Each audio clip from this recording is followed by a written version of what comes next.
Sergey. John, how's it going?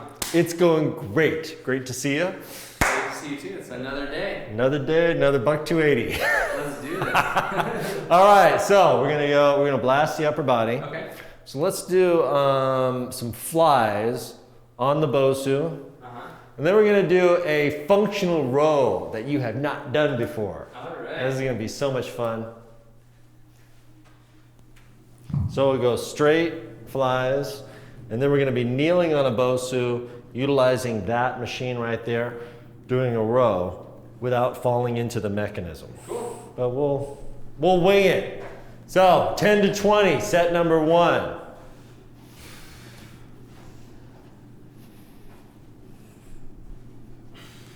Looks good.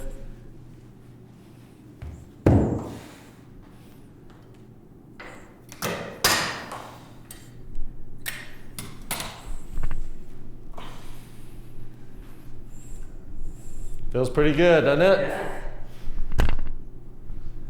Excellent. Great job on the aquathon. Thank you. Feels good transitioning from the swim to the run, doesn't it? Yeah. It was a little bit easier, and I got my negative split too. Yeah, good. Negative split, very important. You want to do the first half slower than the second half. Accelerate into the swim and the run.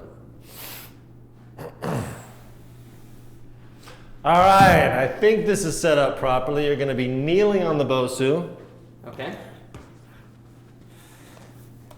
Grab that, palms down. Okay. Try to sit up straight. And you're just going to do a row, bringing it straight in. How does the weight feel? Light, medium, or heavy? Feels good right now. Yeah, good. Try to stay on the BOSU, 10 to 20. That's it. Yeah, where are you feeling this the most? So far, just in the lower back. Okay, works the lower lats, all right? Mm-hmm.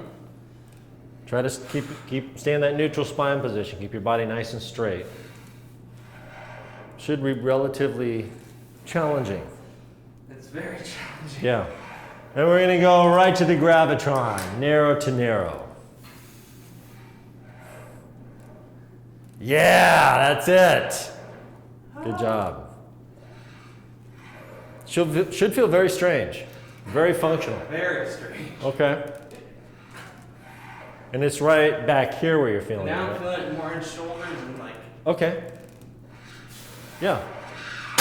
Well, we're working the deltoids, we're working the tricep, and working the lats. Narrow to narrow, right into it, no rest. How'd you like that crazy exercise? That was crazy. I like it. Yeah, this crazy stuff is good. Hey John, are those sit-ups where you lock your feet in and do a whole body sit-up, are those bad for you? Yes, Those they are are. good for you. When you come all the way up, like old school sit-ups. Yeah. Yeah, it's really hard on the lower back. I wouldn't say it's bad. Your risk of injury is a lot higher when you do those. It's much more effective not to come all the way up and to do variations like the BOSU crunches are much better. Could you still use the same device, just not all the way up? Yeah, absolutely. You just don't bring your lower back off the pad. Much more effective. Although I remember when I was 16 years old, I bet my sister I could do 1,000 sit-ups. Did I tell you this story?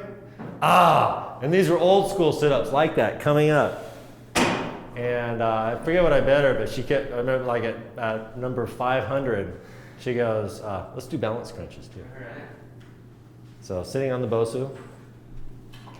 Oh, Balance crunches, yeah. Yep. This will give the upper body a little rest. I think it was like on number 500, and she goes, your back is bleeding, and it was, because I didn't have my shirt on, and we had this old shag carpet. But I made it to 1,000 crunches. Right into it. Don't do 1,000, do 20 to 30 of these. That's it. Yeah, good job, Sergey.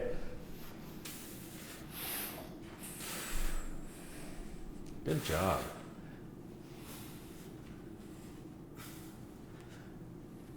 That's it.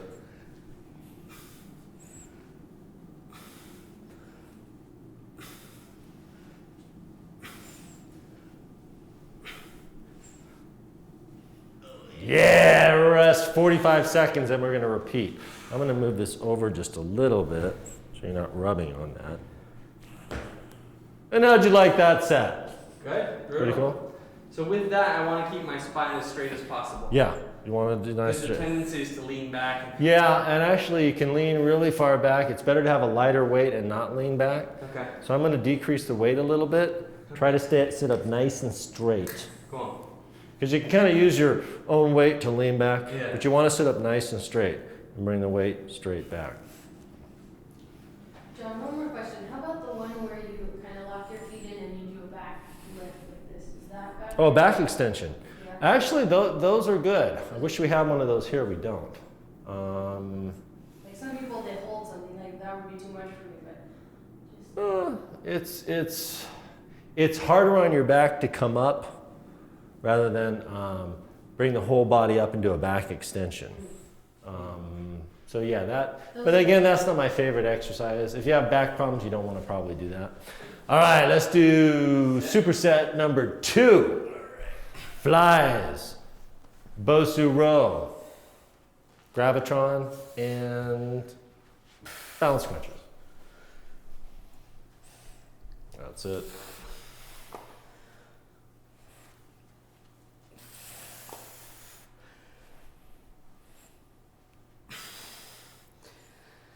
Fantastic.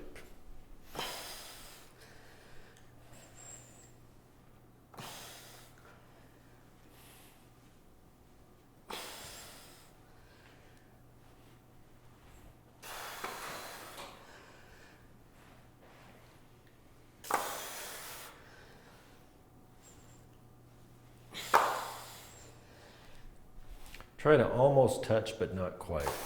Okay. Up top. Yeah. There you go. Good. Every time they touch, you get to rest a split instant. And I don't want you resting, man. It's a no rest zone. All right, let's try this. It's a little bit lighter. This time, go palms up. Okay. Try to sit up nice and straight and just bring the weight straight back. Yep, try not to fall into the mechanism. I know it's easy for me to say it. And then just come straight back. Yep, shoulders back. Yeah. Good. Feeling it? Mm-hmm. Yeah, 10 to 20. Good old BOSU ball. We're destabilizing you, Sergey. It's a trip, isn't it? It's hard not to fall off, isn't it? Yeah. Highly functional. I gotta squeeze to stay on. Yeah, you do. It's a lot of core strength, isn't it? Yeah. Yeah, a lot of core strength. Tough exercise. I had my big bodybuilder guy do this, and he goes, 70 pounds? I can do 170. He couldn't do 70 pounds. He couldn't do it. That was 40. Yeah. Narrow to narrow. It's humbling. Usually the more functionally you make the exercise, the harder it is, because you're engaging multiple muscle groups. This one's a lot of core strength.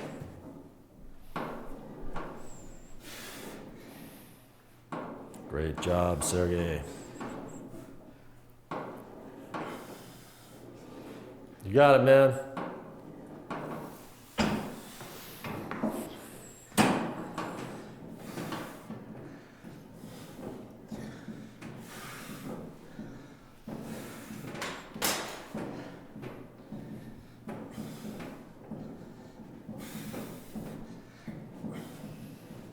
Good job.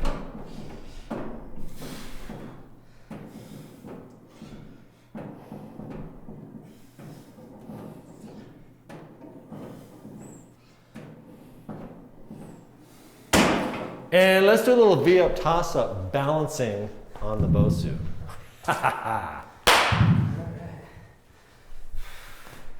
This will be a challenge. You can bend the knees a little bit. Straight up, find that sweet spot, throw the ball straight up. That's it, 10 to 15. Good! Good job.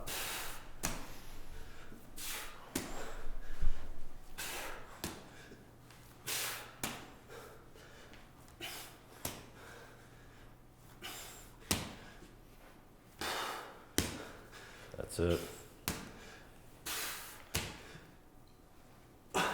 You got it. Fantastic. Yeah, and rest. Woo! So what time on Wednesday? Is 6:30 you guys meet? 6, yeah. The registration is 5:45 to 6:10. And then they start at 6:30? Yeah. Okay, it's $10, right? 10:15. Mm. They charge me 15, but if you're on a team, I don't know what that means. Okay. So you did so your swim was what, 8:20? 8:20. That's great. What about your run? What was the run time? Well, total was 31:42. 31:42. So But they we're don't. looking at The transition's part of that, so. yeah. Do you get right out of the pool and I just throw my shoes on and just that's run wet. yeah, good. So it probably takes me 10 seconds. Yeah, good. Better, faster transition, the better. But I wore my swimming shorts and got a gnarly chafe. Ah, yeah. So I think I need Get some tri shorts. some tri shorts. Yeah, they're just like bike shorts. Yeah, Yeah. that's the easiest thing to do.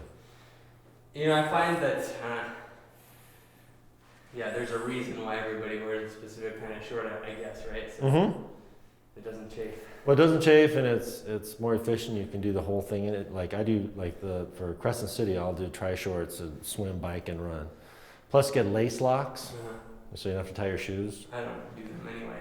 Oh, just Like they're already tied. Or that too. That works even better. Yeah. Yeah, it works even better. Where does one get tri shorts around here? Big 5. Cool. Yeah. Yep. All right. Set number. This time, let's use the fit disc. We gotta alter the pattern a little bit. Set number 3, right? Right here. Well, maybe I'll do a team. Maybe I can do the swim and Becky will do the run. That would be good. So you came in second even with people that did the teams, or? Oh, well, I don't know. I don't know what team means, actually. A team would be like a person does the swim and then they tag and the person does the run. Uh-huh. Do they do that? Do they do? I don't know. Maybe they do. I'm always up front, so. That's a good feeling, isn't it? Yeah. John, you look great, by the way. Thank you. Whatever you're doing. Thank you. Yeah, I've been practicing what I preach. Huge.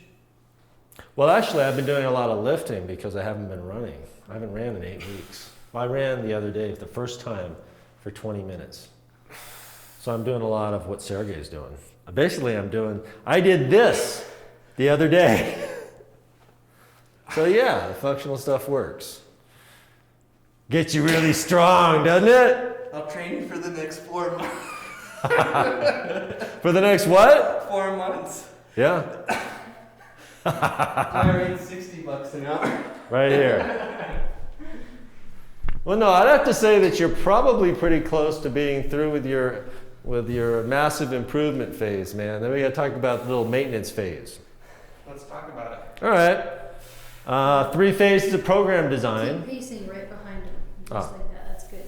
3 phases of program design. Initial conditioning phase.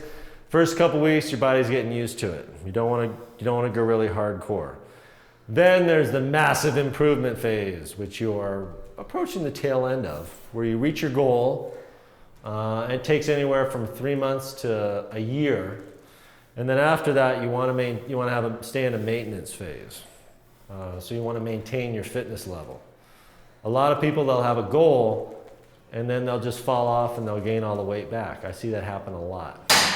A lot of people, they'll maintain their goal with the massive improvement phase, and then they'll stop. You gotta have a maintenance phase, which is real important. What comes to mind is my client, one of my clients, for his 40th birthday, he wanted to get to about 10-12% body fat from about 30%. He did that. He achieved that. He was like cut out of stone and was really strong, but then he stopped working out. Didn't see him for a few months, and then I saw him and he was back up above 30%.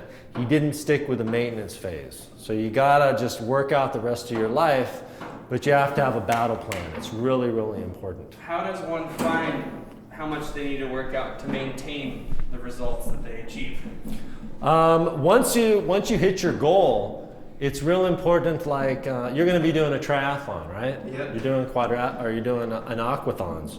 It's good to keep that. Have these little tiny races that you do, or a 100-mile bike ride, or whatever, and it helps you maintain your training program. It's just maintaining the training program throughout your entire life, because you're super young. You're going to be working out the rest of your life, but you want to keep working out, and you want to stay with the life changes that you've made, like your dietary intakes is dramatically changed. You want to stick with that to a certain extent. And do I want to keep the same exact consistency, meaning workout Training program? Yeah. In the maintenance phase, you want to switch it around a little bit. And like a lot of people I'll meet hardcore, like with you, during the massive improvement phase. And then a lot of my clients, I'll go to training them just once a month or once every other month to kind of do a checkup, to kind of see where they're at, to give them some new stuff to do so they can alter the pattern a little bit. And so it stays fresh and they stay with it. So if I'm currently working out 6 times a week, in the maintenance phase, how many times a week should I work out?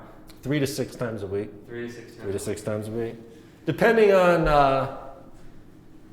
how much you want to commit to it and how busy your life is. Because we got stuff that happens.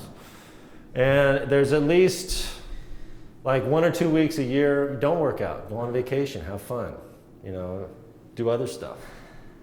John, as I approach the end date of this project, I'm a little bit sad to phase you out.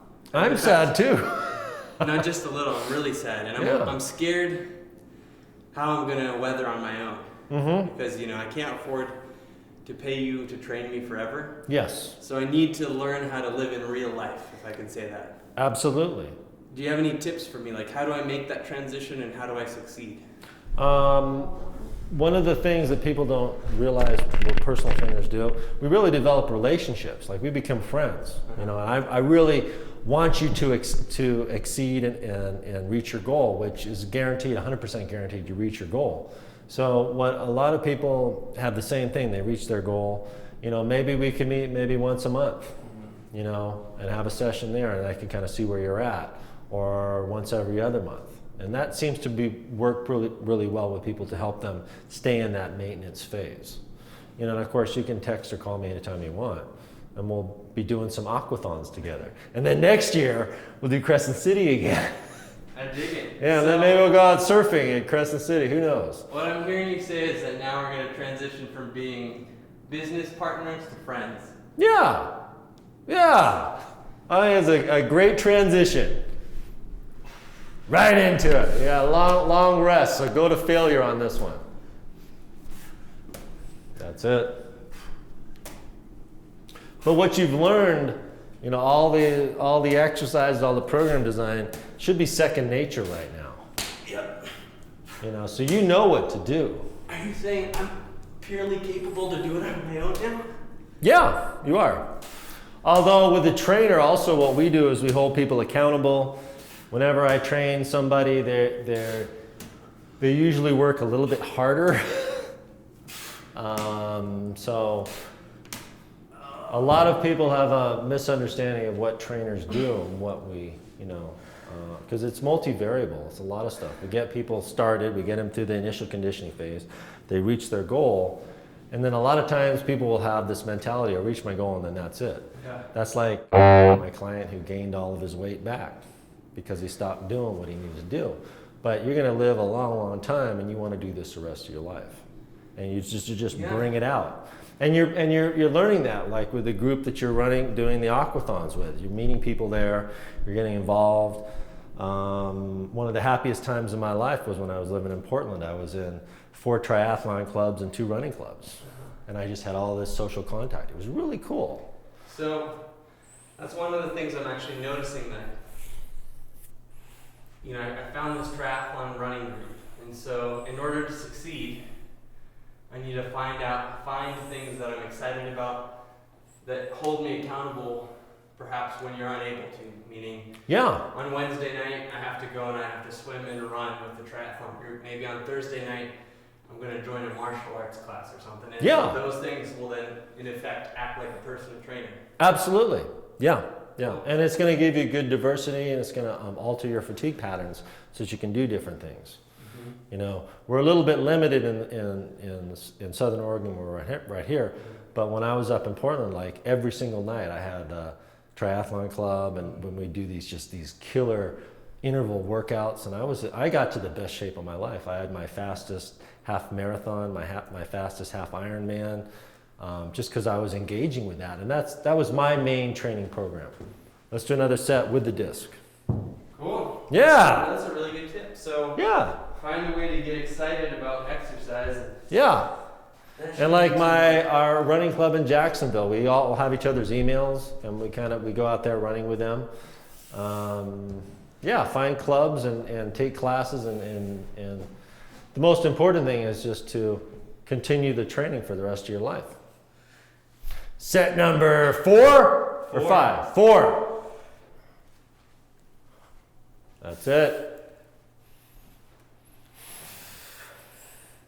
I have to continue earning abs for the rest of my life. Maintaining. You heard it first. Maintaining. You're in the maintenance phase, which I think is the easiest phase. Because once you reach like a super fitness level, your body gets used to it. It's your default setting, Sergey. You just don't want to fall back into old patterns. How come so many people fall back? So many people achieve results, they think, oh, I'm never going back, and then they fall back. I think to a certain extent it's kind of an American culture, you know, with, oh, I have my goal, that's it, it's all over with, and people fall back into old patterns. And we don't really collectively eat that well in this country. Mm-hmm. So once you start setting up a pattern, like right now your default mode is to eat really well and work out. But once you start skipping workouts and eating crap, then that slowly becomes your default. It's like you're in a reverse initial conditioning phase, back to the old patterns. Oh, wow. Yep, keep the shoulders back. Don't hit your head on that. That's why when you're in the maintenance phase and you don't want to go meet the group, that's when you really have to go meet the group for the aquathon. Oh, yeah. Yeah. You just don't want to start a pattern of falling back into old patterns. And the longer you do it, the more set the default pattern is. Does that make sense? It does make sense. It makes perfect sense. Yeah. Which is why it's crazy in this country that they're phasing out physical education. A lot of kids don't have physical education. It's the most important thing because it helps with everything. Being physically fit and aware helps in every aspect of your life. Gravitron! And I'll say it again, my friend, it's like the best investment anybody can make is in their health and wellness. So when you're in that maintenance phase, I want my voice to be in your head, man. It's like, definitely go, meet the group. You know? That's so important.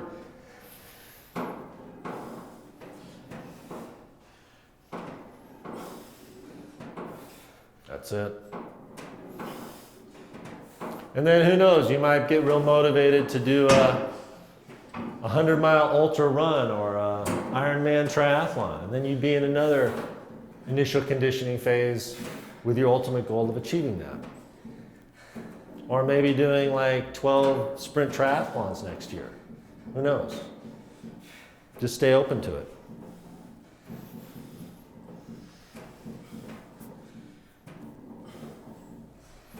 Great job.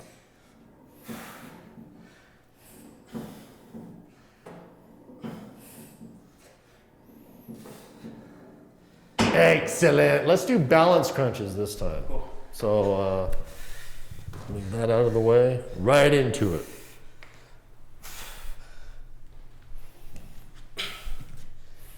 find that sweet spot, don't you? Yeah, you do. These are really tough. Great job.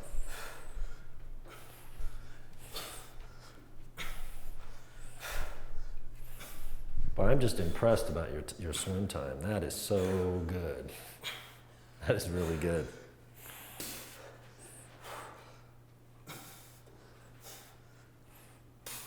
Excellent. Rest, we got one more. You know what I've found actually is that the hardest part of a workout is just showing up. Yeah. To get out of your seat and go to the gym is the hardest part, because once you're there, yeah, it's like you're already here, you might as well. It's automatic. It's become your default mode. Yeah, that's why consistency is the most important variable of anything that we do, just showing up. Now, it doesn't matter like if you're an Olympic athlete or someone who just started working out and wants to lose 20 pounds. In both those people, that's the most important variable. Intensity will come, but just showing up and maintaining a consistent pattern is super duper important. And once you get in the maintenance phase, I guarantee, once you start joining clubs, it's going to really help with that. Because it's really cool, the camaraderie and the fellowship that you get with this other swimmers, and you can help each other with bike stuff and transitions. Yeah. And you find one guy is going to be really into the bike and will show you how to use DH handlebars if you want, or spoke ratio or whatever. And then some people are more into the running, and then you have some people in the swimming that will help you refine your stroke. And it's cool because you just share and you all help each other. Yeah. You plug into that universal energy. You make friends. I'm already making friends that live healthier lives, which is an unexpected benefit. Yeah, it's really cool. I've kind of actually phased naturally, I wasn't mean or anything, nothing happened, but some of my friends that I used to hang out with were just kind of split. Yeah. Because I go to the gym, they go to the bar. Yeah. And there's nothing wrong with that. There's nothing wrong with that. It's just. But I can tell you one thing that I know from fact is if you're a single person, really great place to meet, possible, potential mates or, or casual encounters, whatever you're into, is a healthy environment. It's a lot healthier meeting someone at a running club than it is, I think, at a bar. That's where I met my lovely wife. That's it. I saw her and I went, whoa, who is that? I didn't realize how fast she was. But I was able to keep up with her. That's it. Set number 5.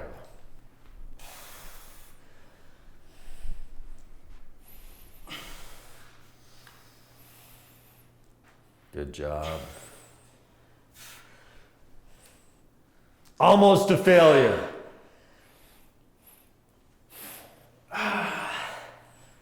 Yeah, and right into the balance rowing.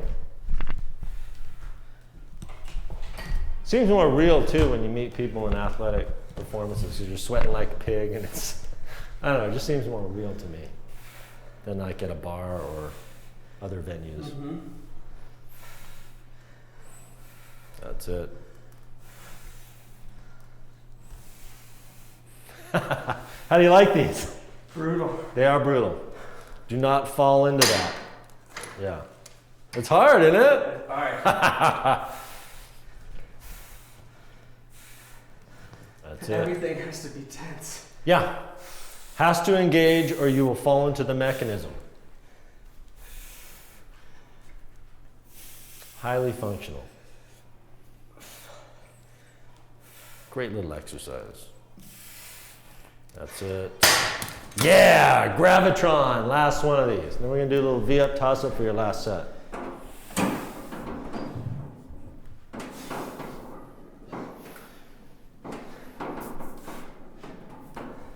That's it.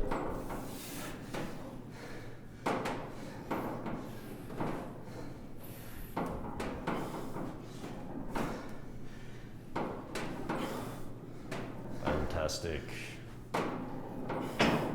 Almost a failure, because muscle failure is success. Yeah, you know what to do. And you know how to push yourself to the line. Great job.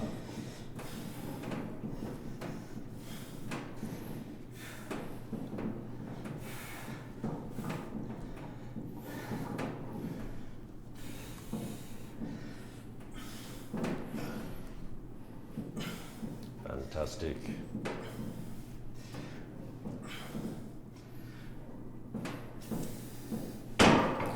And let's do a V-up toss-up. Last one of these with that nice, surprisingly heavy medicine ball. I don't know what they have in there. It's like lead or something. Until failure. Good job. That's it.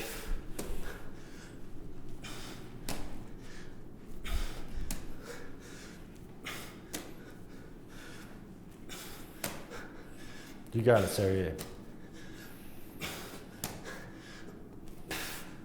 Excellent. Good job.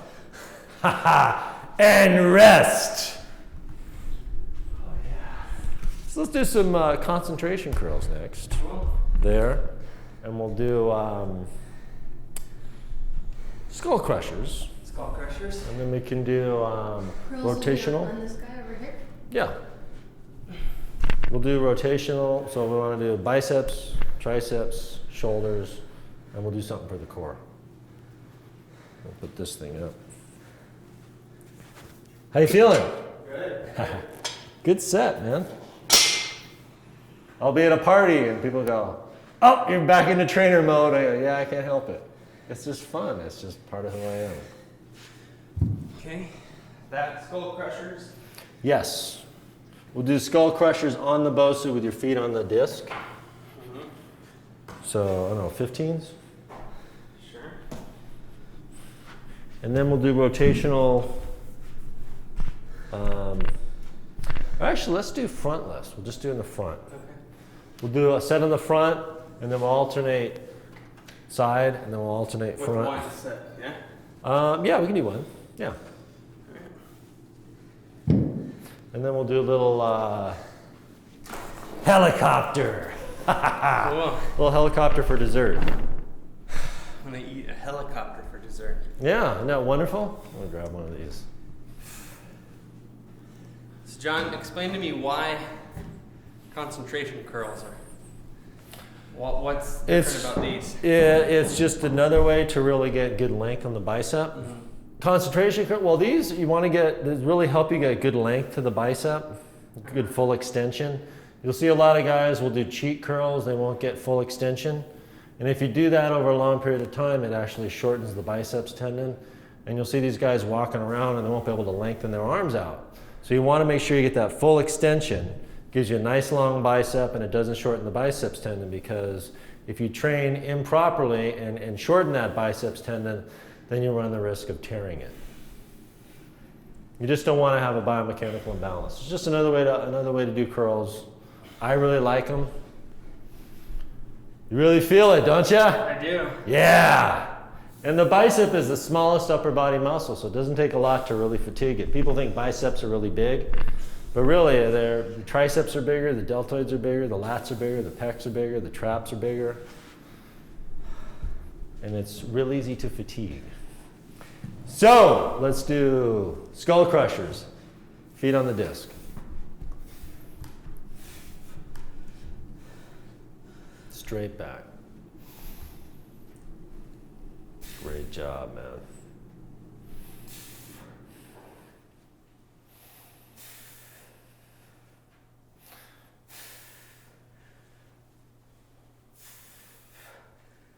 That's it.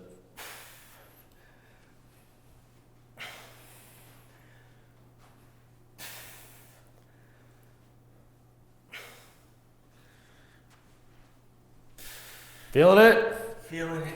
Good. So let's kneel on the BOSU. We're going to do a front lift. So grab the single dumbbell, you lift straight up and straight back. Deltoids, biceps, triceps, delts, and core.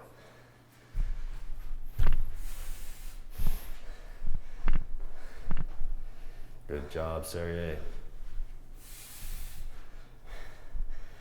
You got it, man.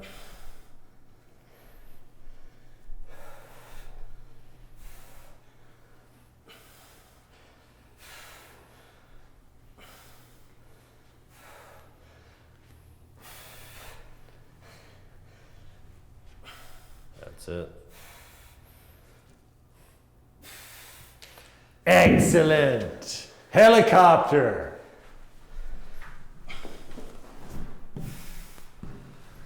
Keep the core tucked in, 10 to 20. Don't you love the helicopter? Yeah. Yeah. A great little exercise for lower abs. Often neglected area. That's it. Good job.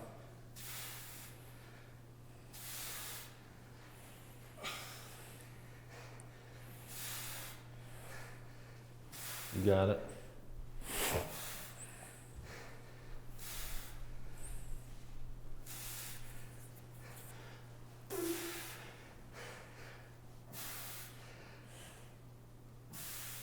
And rest. Doesn't that feel good? Oh, yeah. Yeah, good thermoregulation, Sergey. I've been checking my heart rate resting. 49. All right, good. You're into the 40s. That's a good 49, sign. 52, That's great. yeah. Yeah, doesn't surprise me at all. Because also, you know, like I've said many times, we're strengthening skeletal muscle, but we're also strengthening your cardiac muscle. And with high intensity training, which is kind of what we're doing, you're really strengthening your heart, so it becomes more efficient, so it's going to beat less. Cool. Good? Yeah. I told you my wisdom tooth story, didn't I? No. I went in to have my wisdom teeth out. I was in really good shape. And like before they do it, they give you some Valium or something to kind of like relax you. And then they hook you up to this pulse monitor. And I kept setting the alarm off because at the time my pulse was 35, my resting pulse. And they were freaking out. They thought they gave me too much Valium or whatever they gave, the drugs. And I'm going, no, my heart's normally 35. And it kept setting the alarm off, and finally they just had to disconnect the alarm. But yeah, you get in the 40s, that's great.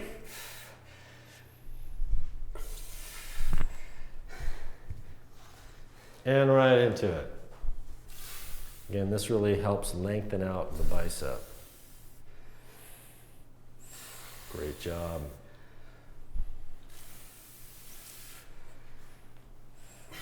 You got it.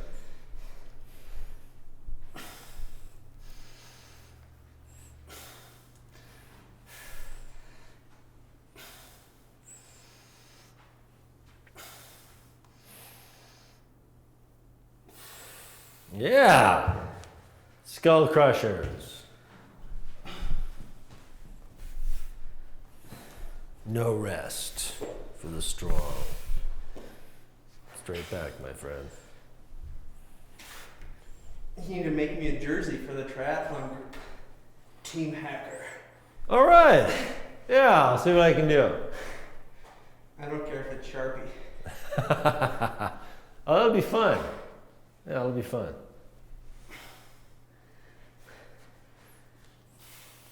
Well, I'm hoping to do the whole triathlon because I'm coming off this injury. And I think I'll be able to do it.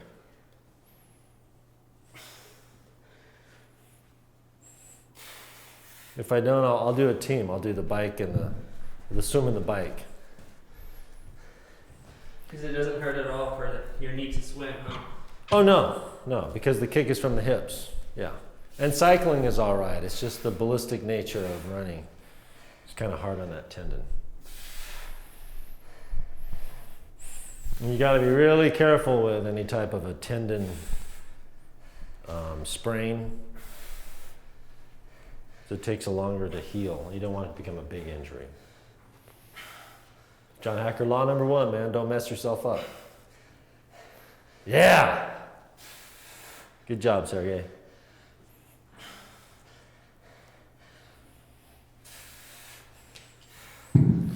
And helicopter, no rest.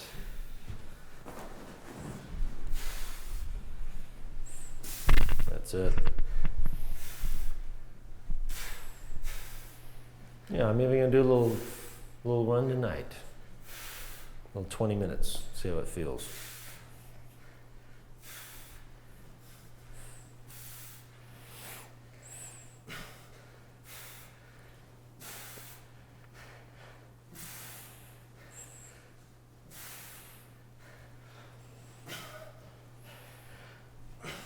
Good job. Yeah, rest. Fantastic. Definitely get some tri-shorts, man. Because the chafing can be uncomfortable.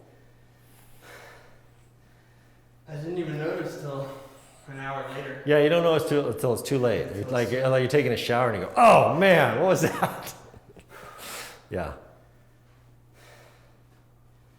It's part of the learning curve. Yeah. Yeah. So now on your bike, do you clip into your bike? No, I don't have clip-in pedals. Okay. Do you have baskets or just regular pedals? What's that? I have a basket, yeah. Okay. I can take it off. No, the baskets that you put your toes into. I can get some though. Okay. The shorter races, it's not so important to clip in. Yeah. Because what you could do is what you will do is, you do this swim, get out, put your running shoes on, hop on your bike, take off, and then you don't have to worry about transitioning and like from the bike to the run. Just jump off your bike, helmet, boom, and then you're just off. So it's swim, bike, run. It's always swim, bike, run. Yeah. Concentration curls. And then the clipless pedals, they're really so that you can pull as well as push. You go a lot faster clipping in. It's a little weird at first, and I would recommend you getting them. Yeah. But get the mountain bike shoes, because if you get regular cycling shoes, they're really hard to walk on because the cleat is kind of exposed. But with mountain biking shoes, the cleat is recessed, so you can just walk around on them. So you can go out and ride somewhere and then walk around. But you'll go a lot faster if you clip in. You'll definitely go a lot faster because your foot is basically attached to the pedal, and you're not wasting. Even better than baskets, huh? Oh, much better. Yeah, much better. Baskets are in between no pedals, clips, and... Yeah, way back before they had clip-ons, you had baskets where you'd slip your foot in and you'd tighten them up so you would be attached. But the clip-ons are the best. And if you're doing like anything over an Olympic distance triathlon, you want to clip in. It'll add like a couple of miles per hour on your bike. And right to the front lift. Or skull crushers. That too, that works too.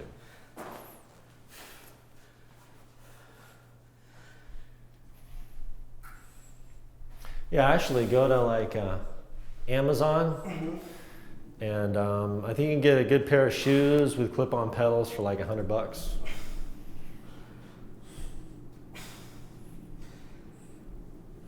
Because after this one, you're going to train for the Ironman next year with me, right? Yeah. Are you going to do it? I'd like to do it until I want to do it before I get too old. Is that the one that's 3 days long? No, it's Ironman distance, which is a 2.5 mile swim, 116 mile bike ride, and then a marathon. The swim's easy. I can do the swim now. Bike ride I could do, but then a marathon at the end. That takes some training. I think this thing is broken. Which thing? This thing right here. Oh, okay. Well, just as long as it doesn't fall apart on you. I'm squeezing it together. Oh, okay. Huh. Maybe a bolt came out or something? I'll look at it when The you're done. actual weights are... Huh. You broke the weights? I broke the weight. You broke the weights! You're an animal, Sergey! That's it, man.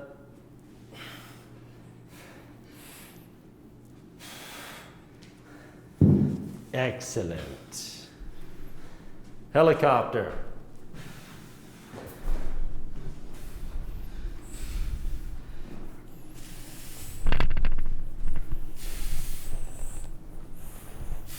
Yeah, the cleats aren't so important since the Crescent City is a real sprint triathlon. It's not. It won't give you that big of an advantage, but it will give you an advantage.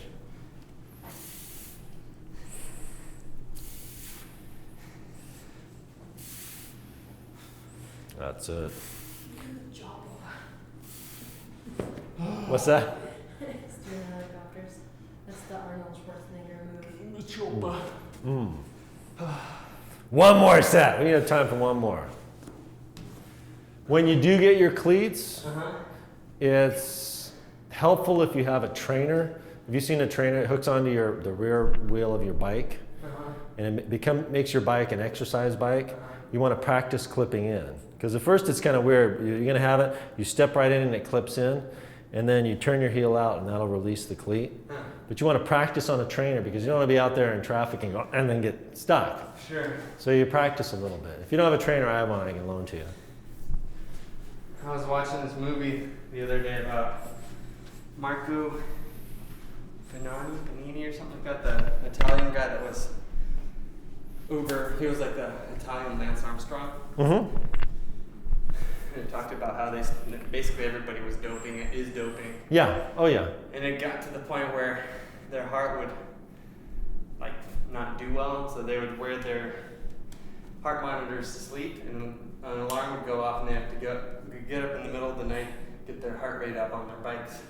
Because their heart rate would get so low. Yeah. Unfortunately, yeah, the blood doping and steroid use is endemic in professional sports.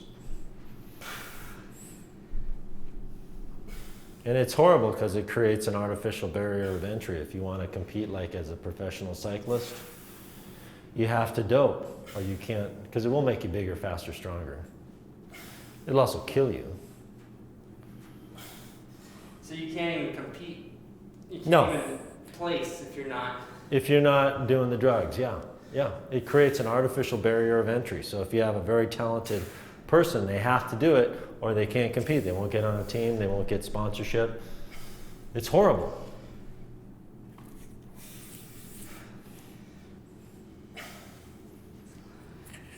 Yeah, that's it.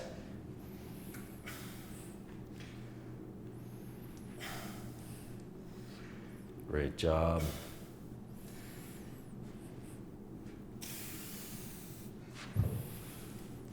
And right into it, no rest.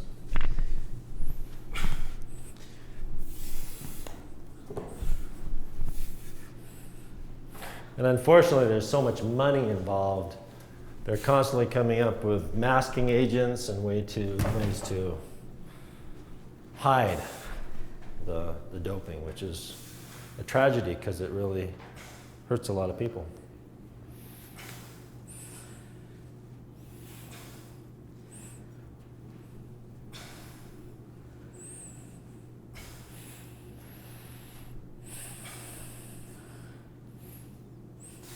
And anyways, you can get like super strong naturally, which is the best.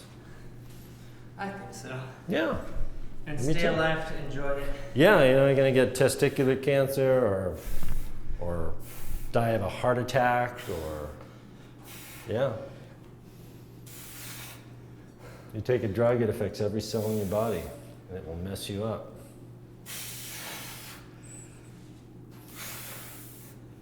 That's it. With the broken weight.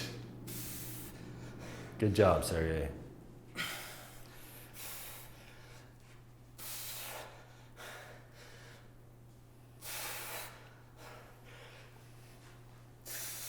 You got it, man. Last set. Until failure. Yes, sir. Because muscle failure is success. That's bizarre. Huh. Bizarre. Good job.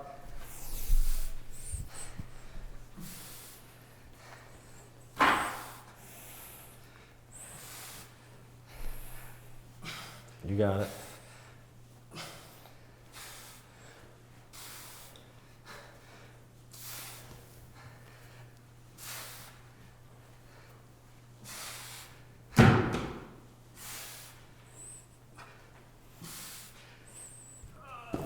Excellent. And you are done. Oh.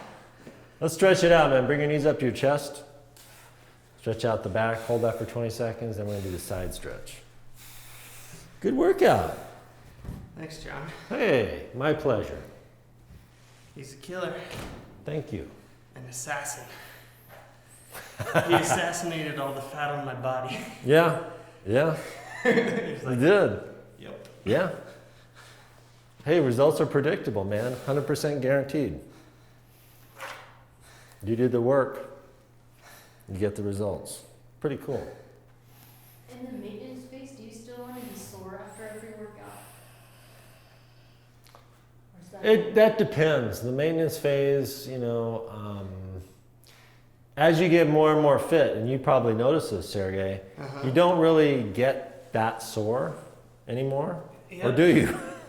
No? Yeah, you don't, because you're really fit. So you don't really, you hit a pinnacle of where your muscle mass is, and you're really strong, you're really healthy. So you're not really getting those, you're not really tearing your body down so much as maintaining it. Because how you gain muscle mass, how you've gained all that muscle mass is through the massive improvement phase. You get sore, you're causing cellular damage, and then with good dietary intake, you're gaining a little bit of muscle mass. And you do that over a period of time. That's called the law of progression. That's how you gain it. But then once you hit your goal, you're at your goal, you've gained your muscle mass, you're feeling really good, you don't really have to break your body down anymore. You're maintaining it. So actually, excellent question. But the first 3 months, I was basically sore every day. Yeah, because we were ripping your body apart and you were building muscle mass and you're getting stronger. Yeah. That's how you gain how many pounds of muscle? Like 10 pounds? We'll see on Monday. Yeah. The last weigh-in, it was 8. Yeah. 8 pounds of muscle. Yeah, I figured about gaining about 10 pounds over the whole experience would be about right. Feels good, doesn't it? It feels awesome. Yeah.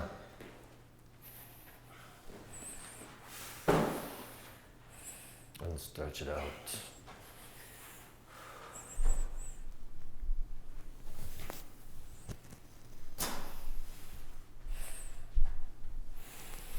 And you are done. Happy weekend, man. Thank you. Yeah, you too.